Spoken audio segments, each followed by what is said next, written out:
Hello বন্ধুরা, welcome to Sharmi's kitchen. সবাইকে জানাই আগাম মেরি ক্রিসমাস ও নিউ ইয়ারের অনেক অনেক শুভেচ্ছা। Happy new year. সবার নতুন বছর খুব ভালোভাবে কাটুক। তো আজকে আমি ক্রিসমাস উপলক্ষে বা নিউ ইয়ারেও আপনারা বাড়িতে এইভাবে ফ্রুট কেক তৈরি করে দেখতে পারেন। প্লাম ফ্রুট কেক নিয়ে চলে এসেছি। ভালো লাগলে লাইক কমেন্ট শেয়ার করবেন, চ্যানেলটি সাবস্ক্রাইব করতে ভুলবেন না। তো চলুন দেখে নিই কীভাবে আমি কেকটি তৈরি করছি।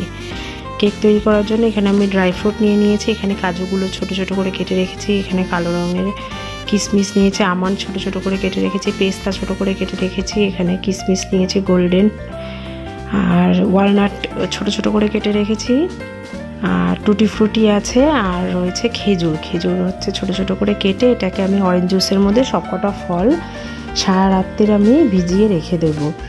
আপনারা চাইলে যদি সময় হাতে কম থাকে অন্তত 2 থেকে 3 ঘন্টা ভিজিয়ে রাখবেন, যাতে ফলগুলো ভালো করে সোক হয়ে যায় এই অরেঞ্জ জুসের মধ্যে। এবার আমি একটা সিরাপ তৈরি করব। তার জন্য প্যানের মধ্যে আমি পরিমাণ মতো চিনি দিয়ে দিয়েছি।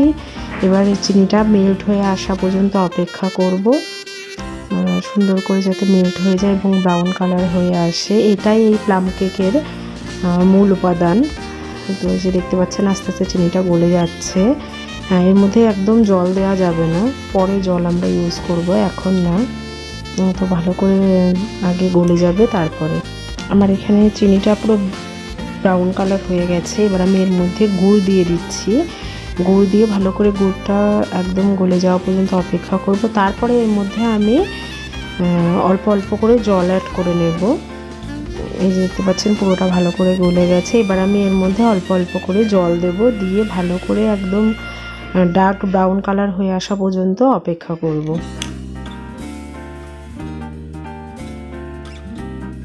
আমার এই যে চিনি আর গুড়ের মিশ্রণটা ছিল এটা ডার্ক ব্রাউন কালার হয়ে গেছে। তো আমি এটা এবার একটা বাটিতে ঠান্ডা হওয়ার জন্য নামিয়ে নিয়েছি। এবার আমি এখানে এলাচ, লবঙ্গ আর দারচিনি গুঁড়ো করে নেব। এই কেকের জন্য এটা দিতে হবে। তো এই যে গুঁড়ো করে নিয়েছি। এবার আমি একটা মিক্সিং বোল নিয়ে নিয়েছি। ওর মধ্যে প্রায় 1 কাপ মতো তেল দিয়ে দিয়েছি, সাদা তেল। আপনারা চাইলে বাটারও দিতে পারেন। এবার তারপরে এর মধ্যে আমি 2 কাপ ময়দা দিয়েছি, আর অল্প অল্প করে এখানে আমি বেকিং সোডা আর বেকিং পাউডার দেব। দিয়ে আপনারা চাইলে এর মধ্যে কিন্তু লবণ ইউজ করতে পারেন। আমি মিষ্টি জিনিসে লবণ পছন্দ করি না, তাই দিইনি। আর এখানে যে লবঙ্গ, দারচিনি আর এলাচের গুঁড়োটা করে রেখেছিলাম সেটা দিয়ে ভালো করে মিশিয়ে নিচ্ছি। এখানে তারপরে এর মধ্যে আমি দিয়ে দেবো যে চিনি আর গুড়ের যে মিশ্রণটা ছিল সেটা দিয়ে দিচ্ছি, দিয়ে ভালো করে মিশিয়ে নেব। তারপরে এর মধ্যে যে ড্রাই ফ্রুটগুলো সোক করে রেখেছিলাম অরেঞ্জ জুসের মধ্যে, সেটা থেকে ড্রাই ফ্রুটগুলো ফার্স্টে দিয়ে দেব, তারপরে অরেঞ্জ জুসটা এর মধ্যে দেব, দিয়ে ভালো করে মিশিয়ে নেব।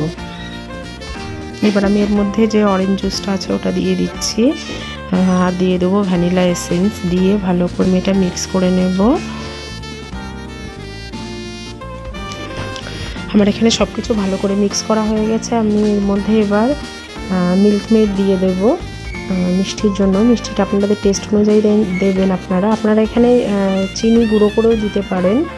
তো আমি মিল্ক মেড দিচ্ছি, দিয়ে এবার ভালো করে মিশিয়ে নেব। আপনাদের কাছে যদি মনে হয় ব্যাটারটা বেশি ঠিক হয়ে যাচ্ছে, তাহলে আপনারা পরিমাণ মতো এর মধ্যে দুধ অ্যাড করতে পারেন। তো আমার কাছে এই যে ব্যাটারটা একদম ঠিকঠাক আছে। এবার আমি একটা পাত্রের মধ্যে বাটার পেপার নিয়ে নিয়েছি। বাটার পেপারে দিয়ে এর মধ্যে আমি এবার কেকের ব্যাটারটা দিয়ে দেব। আমি যে উপর থেকে ড্রাই ফ্রুট দিয়ে দিয়েছি, আপনারা আপনাদের পছন্দ অনুযায়ী দেবেন। আমি কেকের বাটিটা একটু ট্যাপ ট্যাপ করে নিচ্ছি, যাতে ভেতরে যদি কোনো হাওয়া থেকে থাকে সেগুলো বেরিয়ে যাবে। তো উপর থেকে আমি টুটি ফ্রুটি, কালো কিশমিশ,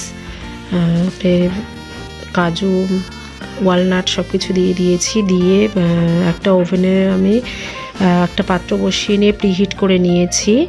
তারপরে কেকের বাটিটা বসিয়ে দিয়েছি, দিয়ে এবার ঢেকে দেব। প্রায় 45 মিনিট মতো আমি ওয়েট করব মিডিয়াম টু লো হিটে। তো এই যে দেখতে পাচ্ছেন 45 মিনিট পরে আমি এখানে একটা কাঠি দিয়ে দেখে নিয়েছিলাম। আমার কেকটা কিন্তু হতে প্রায় 45 মিনিট লেগেছিল। তো আপনারা ক্রিসমাসের দিন এরকমভাবে কেকটা তৈরি করতেই পারেন। আশা রাখছি খুব ভালো লাগবে। এখানে আমি কোনো ডিম ইউজ করিনি। আপনারা চাইলে ডিমটা যখন তেলটা দেওয়া হচ্ছে ওর মধ্যে ডিম দিয়ে ভালো করে ফেটিয়ে নিতে পারেন।